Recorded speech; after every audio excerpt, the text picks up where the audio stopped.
믿음의 용기, 끝까지 예수님을 따른 제자 야고보의 이야기.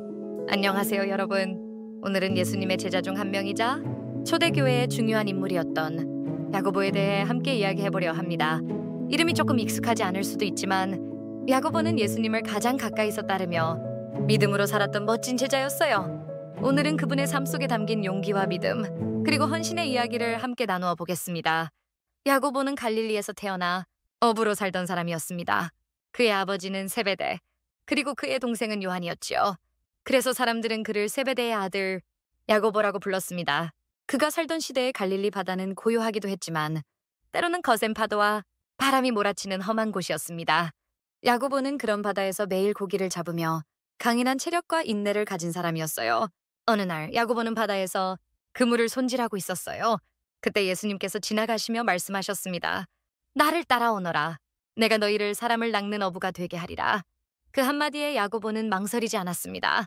그물과 배, 그리고 익숙한 삶을 뒤로 하고 예수님을 따르기로 결심했어요.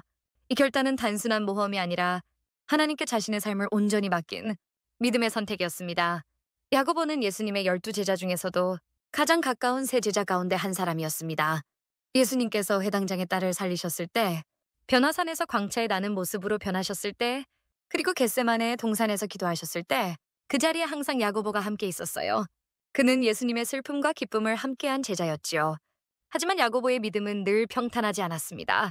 처음엔 제자들 사이에서 누가 더 큰 사람인지 다투기도 했고 예수님이 어떤 분이신지 온전히 깨닫지 못할 때도 많았어요.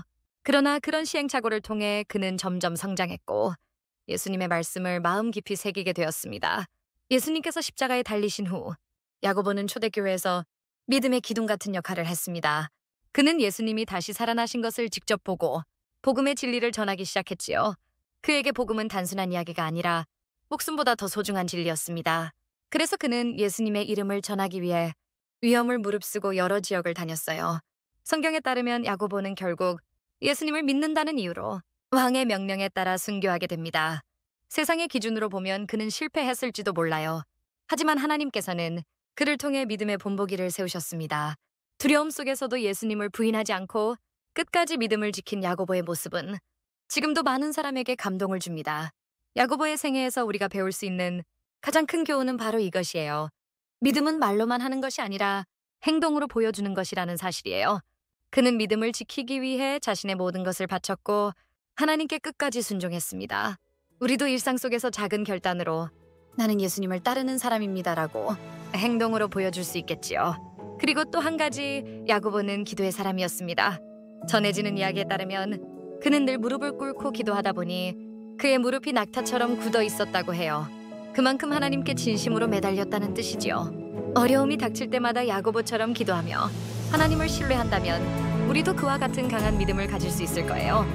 야고보는 화려하지 않은 길을 걸었지만 믿음의 길을 끝까지 걸어간 사람입니다. 세상이 뭐라고 하든 그는 하나님이 주신 소명을 붙잡았어요.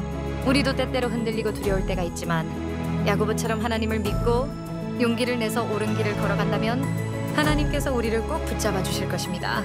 오늘 함께한 믿음의 용기, 야고보의 이야기, 여러분 마음에 따뜻하게 남았나요? 다음 시간에도 성경 속 인물들의 놀라운 믿음의 이야기를 함께 나눌 거예요. 여러분 늘 믿음으로 용기를 내시고 하나님께서 주신 소명을 잊지 마세요. 그럼 다음 시간에 또 만나요. 안녕히 계세요. 감사합니다.